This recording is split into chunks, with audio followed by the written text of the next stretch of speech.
would have been good, but 2 days before I left, I caught a case here in Hutchinson. I had caught an ag battery case. Okay. And so they took me anyway. I go up there. I redshirted for the year. But I'm going through these court cases. So this is probably like in August or something, or July? Literally August. Okay. School started. I remember school was supposed to start like the 21st or something. I want to say this might have happened like the 16th or some shit like that. Can you talk about that?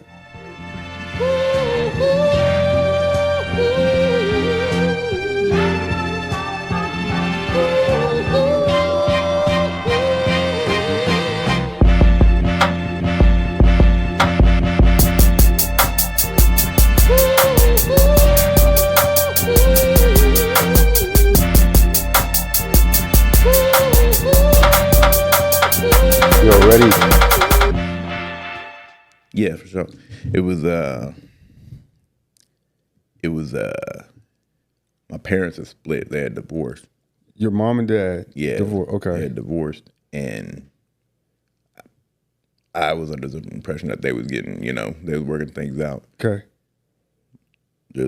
My mom had a boyfriend that wasn't a boyfriend, I guess. You know what I'm saying? I never met the nigga. I don't know him. Got you. Actually, I did know him. He used to come up to me at the end of games and stuff, shaking the hand, jeffing and stuff. But I mean, he was, just normal. You think it's a normal dude saying good game? Yeah. Okay. And then I remember I seen him the night before at the IHOP. And I remember he had brought his kids up to me and stuff and had me talking to his kids and shit like that. Mm-hmm. And the worst part is, to this day, I don't know. I couldn't tell you what the man looked like. I probably passed him walking through here. I couldn't tell you what the motherfucker looked like or anything. But, I came into the house. He was in there and he was like hiding from me. But I didn't know. So, mom's kind of acting weird. So I'm kind of thinking like, is there a burglar in this motherfucker? But no, they were just trying to hide that cat was here. Got you. I remember I found him.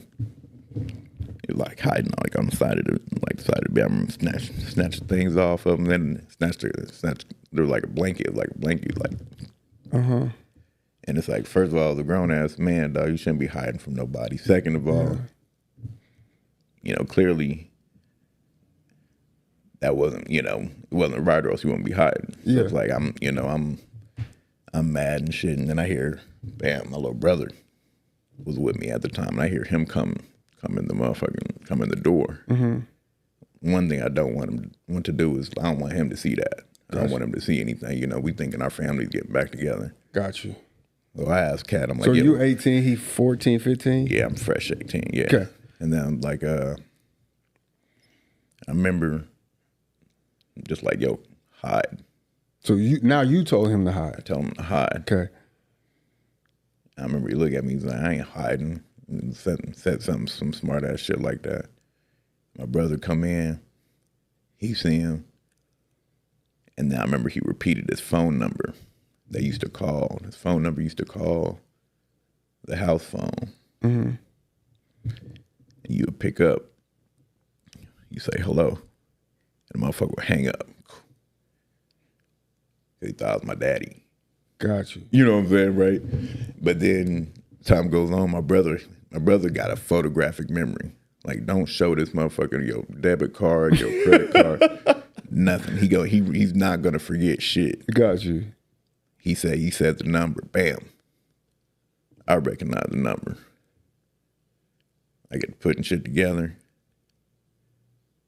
My brother's blown on him. My brother's about this tall at the time, little fat 13-year-old dude. Uh-huh. He ain't hit puberty yet. But what he can do is he'll blow on your ass. So he's sitting there, you bitch ass. Uh-huh.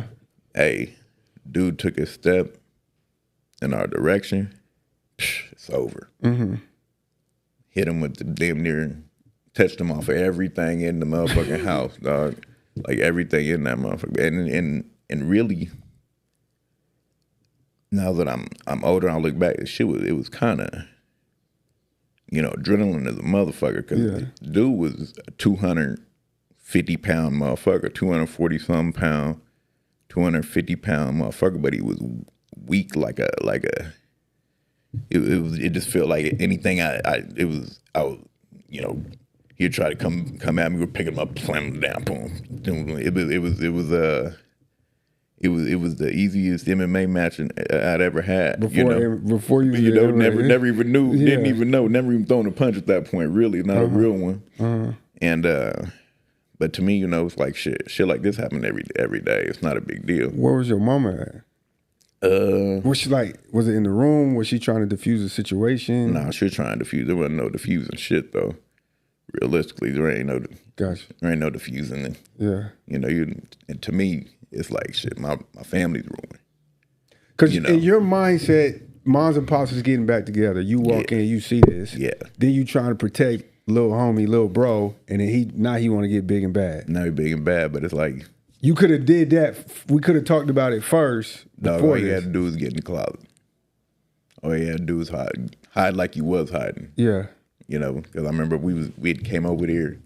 The most ironic thing it was a show back in the early 2000s called Playmakers. You remember that? Yeah. Yeah.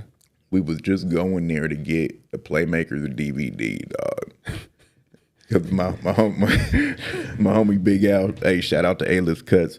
He had let me borrow Playmakers. This back when we're talking about DVDs and shit. Yeah. And we had left it at my aunt's house. My mom was staying there at the time, and my brother was practicing on getting his driver's permit. Got you. And so we let him drive into town. Okay. And I'm running here to get Playmakers. Playmakers changed my goddamn life. You know what I'm saying? So it's like, never to this day, never finished the season. Ain't seen it. Don't want to watch that shit. Okay. Man, yeah. But yeah, it was a hell of a day. But it's like, to me, and also, my father growing up was a police. He was a police. Oh. He was one of them. You know what I'm saying? My uncle, he's a police. So I'm around these motherfuckers. Police just regular people to me. Yeah. Biggest gang in the world, you know what I'm saying? Everybody's together. But I mean, there's good ones out there. Yeah. Just like anything, there's good ones out there, there's bad ones out there. But in my perception at the time, being a kid, these is my friends, dog. You know what I'm saying? So yeah. So y'all get into the scuffle. How does it stop? When the police came. Who called the police? There was a lady next door that lived next to my aunt.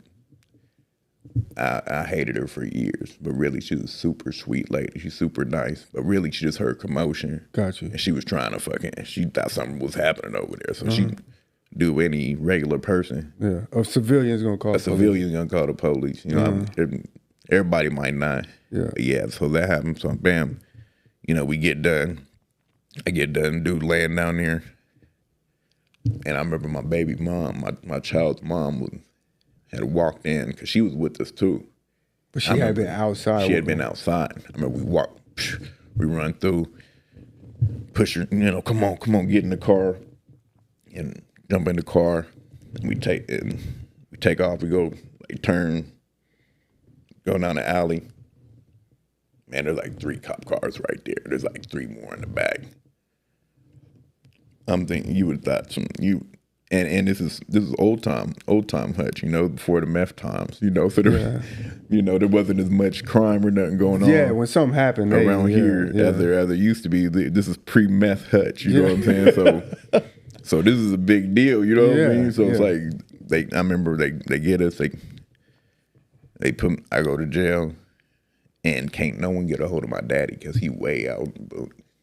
And they took our phones. I remember they took, you remember the Blackberries? Yeah. Dog, it was a Blackberry World, brand new, just with the little ball. You was balling. You was killing them, huh? Hey, just got it. They took both of our phones. They took mine and my little brother. Never got the motherfuckers back. Had some new jeans on. I just went school shop. I'm going to college. I'm going to Nebraska, yeah. Man. Took all my clothes and evidence. Never got those back. And then, but we sitting there. So your brother got arrested too? Yeah. As a minor? As a minor. So he actually got the worst. He got the short end of the stick. You know what I'm saying? Really, he didn't do very much damage, but he was there. Mm-hmm. We got it in, but it's like, as an adult, you can bond out. Damn, he couldn't bond out. No, he was stuck in there for like a month before they would release him. You know what I'm saying? And so it was, he had to do time first. That was crazy. Okay, so what's the conversation when you talked to your dad? I remember, because you get the phone call, right? Mm-hmm.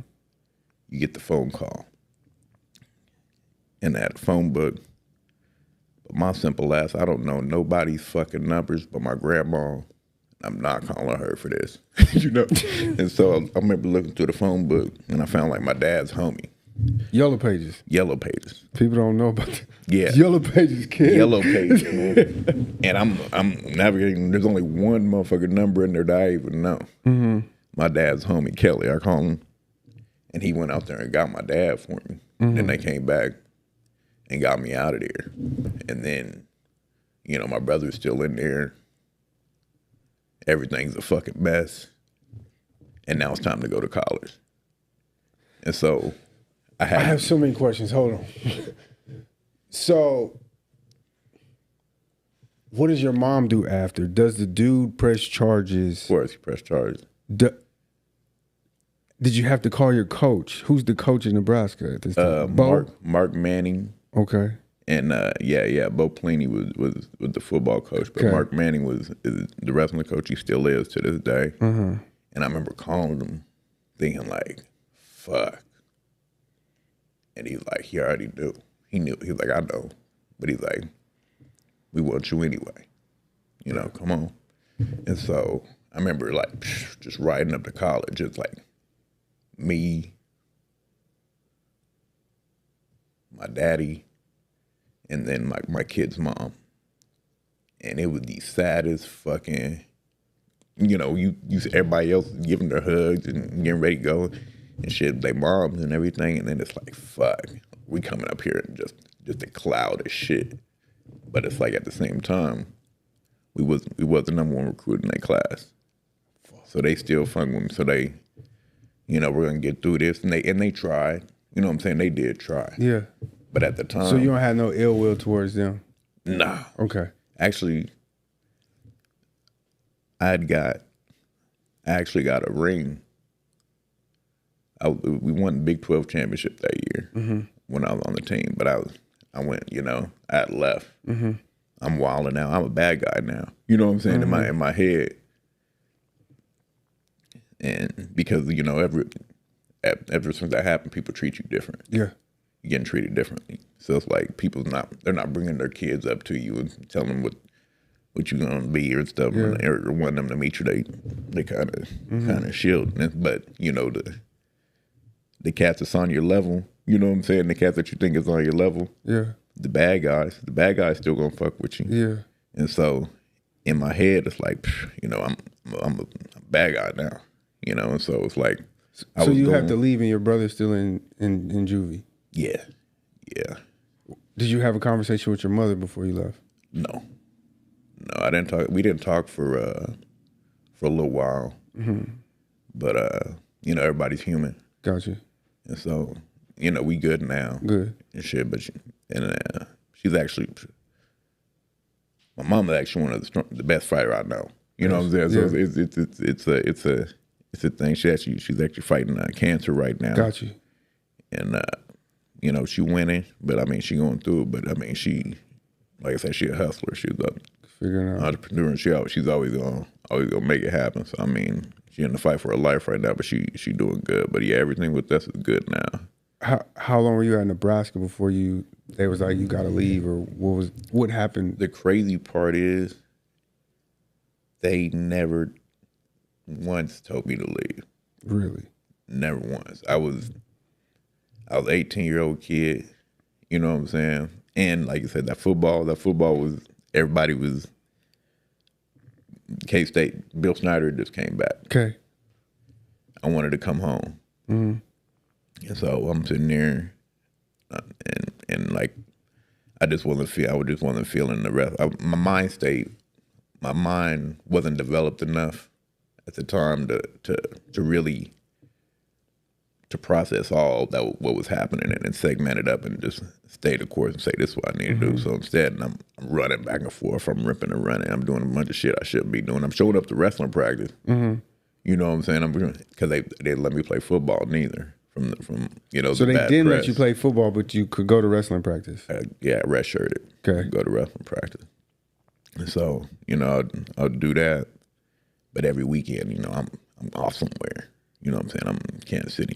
I'm back here. I'm in Wichita. I'm doing some shit I'm not supposed to be doing. You know what I'm saying? But it's like, they still, Coach Manning tried his best. Because he could see it. But it's like at the time I just had so much shit going. I'm like, man, I'm gonna go home. And I remember I went to JUCO with Coach Rhodes was coaching. And Coach Rhodes, yeah. And I'm sure he's like, why you want to do that? But I got you. If you want to come, you can come. So I remember I willingly left Nebraska, come back, play like 4 games at JUCO. So you was at Nebraska a year? Yeah. Okay. Yeah. So your sophomore year, you come to Hutch? Yeah. Okay. It would have been my redshirt freshman year, but sophomore year. Gotcha. Okay. And then I played like 4 games, and then it was time for the court for sentencing. You took a plea bargain, or you took a trial? Man, yeah, I took a plea bargain. Took the plea bargain. Okay. Don't ever take a plea bargain, man. That's one thing I learned out of all this. You never take a plea, man. It don't matter what that plea I took a plea for 7 to 13 months probation. First time offense, 18 years old. Nothing before, nothing after. Going to college, easy probation. And there was a cat that he had played football at JUCO. And I ain't gonna say his name, but he went to sentencing with the same judge that I had right before. And I remember he had did some damage to like a cheerleader dude or something. And dude fucked his face all up, had his mouth wired shut. Kid broke his orbitals. And I remember he got like probation and then he had to do like three weekends in jail. And I remember going in thinking like, damn, I hope I don't gotta do no weekends in jail, man. Like I ain't trying to do no weekends in there. You know what I'm saying? Hopefully they don't do me like him. Nah, dog, they're not. You signed a plea. You say you did it. And I representation was not the best. And I feel and everyone feels this way. If you go into court and you lose. You feel like they sold me up the river. But I mean, I don't know. I will say, he didn't lose no more after that, and he's a judge now. So I mean, your lawyer's a judge now. Dude, that was supposed to be my lawyer. It's a judge now, man. Like realistically, look, if we could did it all over, it's like, bro, we took the first plea that came our way. But then again, why wouldn't you? Yeah. I could do probation, but we get into the court. It does not go probation my ass, dog. They said, take your ass. I remember we had played Coffeyville the day before. And I had separated my shoulder, so I'm sitting in there with the sling. And I remember I hear like chains and shit in the back. And they changed our courtroom too, because normally it's like on the first floor, or something with itty bitty courtroom. I've seen court before. Yeah. Itty bitty room. There might be some motherfuckers in there that got court after you or something, but it ain't no crowd. They're like, nah, we changed it for media. What? We're upstairs. And so then we go upstairs And this the big ass Law and Order motherfucking, fucking big ass Law and Order courtroom, you know, with the scale. Yeah. And it's massive, super high ceilings. I didn't even know our courtroom was that fucking, you know. Yeah. I'd only been there to pay, you know, get my tags and shit. Yeah. There's cameras and everything.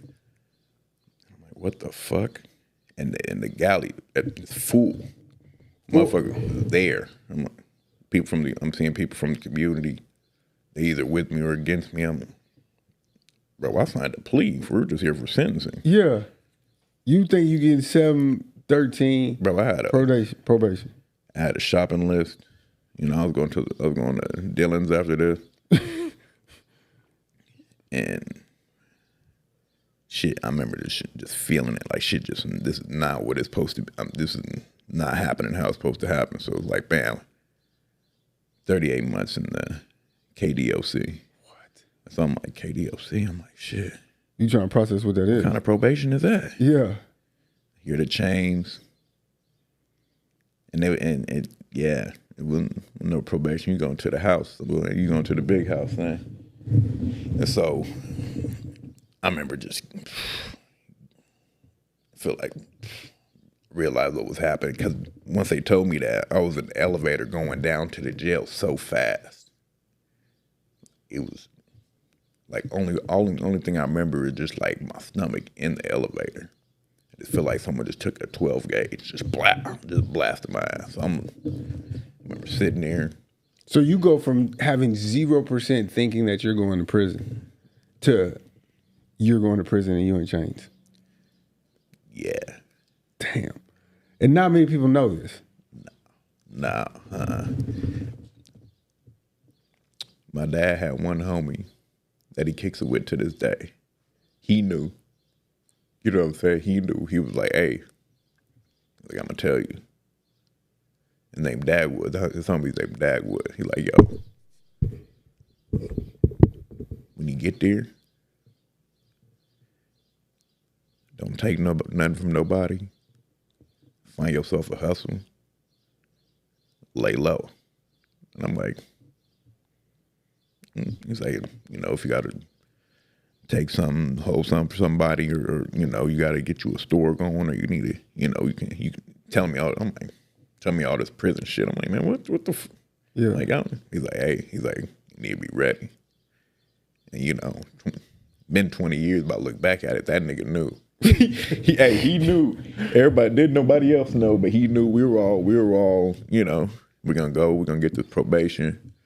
Bam, I was planning on transferring to K-State. You know what I'm saying? Because that's the year that they it was the great migration was coming back. The Brown brothers were coming back. Mm-hmm. There was a dude out of Wichita, Chris Harper. He ended up playing for Green Bay, and he played for Oregon. He was coming back. All the dudes that was in my class that all went off somewhere. Mm-hmm. Everybody's coming back to play for Bill Snyder. Mm-hmm. So I'm like, you know, I want to play. And so we went to, you know, the whole plan with the transfer from Nebraska, do a year at JUCO, get the 24 credits, transfer back in state. Mm-hmm. And, you know, we didn't make it past game 4. So prior to this, have you spoken to your mom? Prior to the sentencing, had you spoken to your mom? A little bit, because the dude at first said he wasn't pressing no charge. He wasn't pressing charges. You know, he was fighting us. I was fighting him. I didn't press charges. He wasn't gonna press charges. And so that was like my main communication with my mom at that point. But then it did not go down. He for sure pressed charges. He for sure pressed charges. He was at every motherfucking court thing. It was like, you know, the power of manipulation. At the end of the day, I look back at it like a man can manipulate a woman. That was what was happening. You know what I'm saying? He was playing both sides, and then, you know, my mom was believing it, you know, and thinking like, you know, he ain't gonna send my baby to no prison. But yeah, it did. But I mean, we talked a little bit, but it wasn't like how we are today. It was. I was mad. Yeah. You know what I'm saying? I was real mad for a long time. What happened with your brother? Sure. He ended up getting probation. He ended up getting probation, but he had to be on probation for like his whole until he got to college. Really? So he was just under the scope for. Where did he end up going? Years. He went to Pitt State. Okay. Okay, so I don't want to dwell on it, but your first day, what is the transition like? In the joint? Yeah. I remember. So I was in jail first, right? Mm-hmm. And I remember being in there, and some of my friends were in there from high school. So it was like it was when they had the old jail, so it was like a 40-man pod, you know. But like 8 of us was like homies from school. So I mean, there wasn't at first. It was like this ain't that bad, but then they come get you. It's like 4:30 in the morning. They ring, call your name off. Like Was you here or was you in Topeka or not Topeka, Leavenworth? No, I ended up going to El Dorado. Okay. I was in El Dorado, and so because I got labeled off, I was young, and I was violent. So they add them points up, so it's like your maximum security. Damn. So you going. There's only 2 places you can either go to Hutch, where they call it the Thunderdome, where they used to send all the young cats, and they ain't gotten to the castle over there, where they, but everyone had to go to El Dorado at one point in time because that's where they process you through. So everybody goes there. And I remember I went there, and they isolate you at the beginning. It's like the prison system, just is slavery basically. Mm-hmm. So it's like you got to have a breaking station. You got to break them. So it's like they bring us there. They bring you there. They isolate you for a few days. Make you do the little test, do like IQ test, see how dumb you are, see if you can read or not. And then you go to a spot called like RDU, where they just start, you get 3 meals, but your first meal is at 3:30 in the morning. Your last meal is at 3:30 in the afternoon. And they starving you out. And you can't keep no food. And like it's like if you keep some food, bro, it's like you got some dope in there. So they tossing you. They come through there. They'll toss your cell and shit, looking for carrots and shit, and just like food or whatever, like because they breaking you. They starving you out. But luckily, and they come back to the sports thing. Luckily, there was a lady that was over the unit that I was in that just so happened to be a huge Nebraska fan. And so she knew I was coming. And I remember the first day I got in there, she was like, "Hey, you see them dudes out there? There's some niggas out there mopping. They're like mopping and like sweeping and shit." She's like, "You can come work for me. You get your own cell. You get a TV. You get to go to the store." Now I'm like, I've never been to the joint or nothing. I don't know what all this means. Nothing to me. All I see is some motherfuckers mopping the floor. I ain't doing that shit. You know what I'm saying? Like I'm like, nah. I'm like, I'll think about it.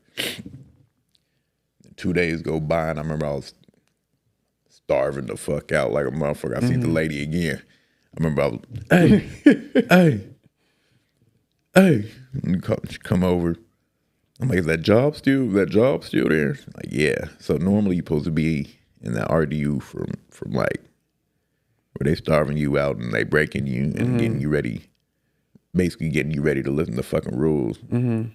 You're normally there for like 3 to 9 weeks. I got up out of there in 2. I'm like, hey, I'm like, yo, I gotta, I had this opportunity and I got with her.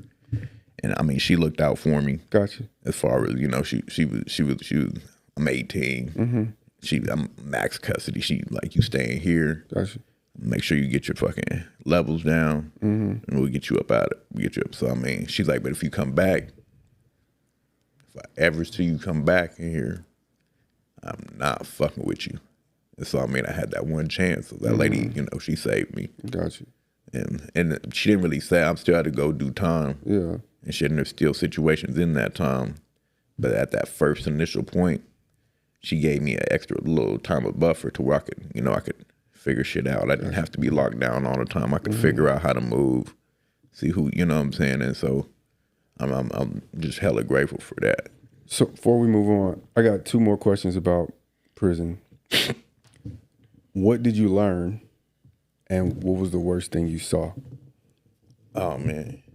Either order. So I learned I had to grow up really, really fast.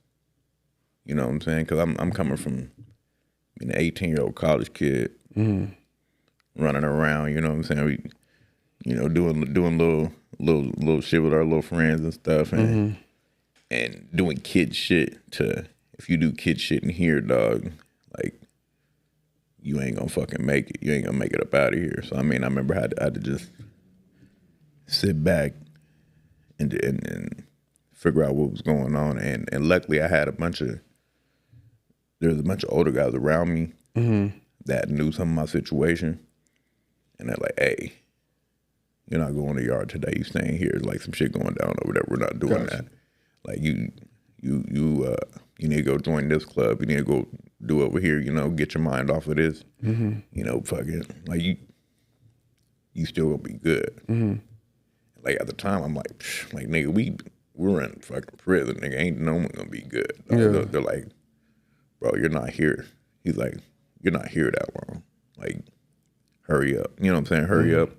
Get your shit in. Get a little bit of reading in.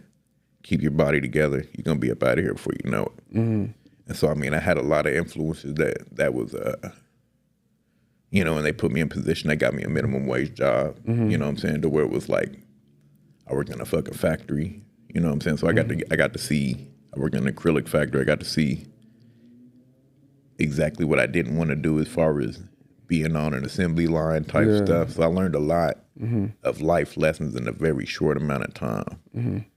And I knew I didn't want to do that. So it's like, I got to go back to school. I got to, you know, I can't be on no assembly line. I figured I did that for a few months, and then they'd moved me. But I just learned just, you know, really, you know, my mind and becoming a man, still developing. You know, your mind don't develop till your frontal lobe ain't full till you're 25. Ain't fully developed till you're 25. So I'm a little ass kid in there, you know, figuring it out. But by the time I left, I felt like I was like 40. You know what I'm saying? I feel like I was 40, and then I had to youth myself to you know, when I went back to college. I came out the joint like you know, like I got roommates and shit like, who ain't clean this, you know, like you can't be doing that. We're in college, man. So it's like, and luckily I had a group of friends and stuff that, you know, they put up with me and let me kind of get back down to being 20 something.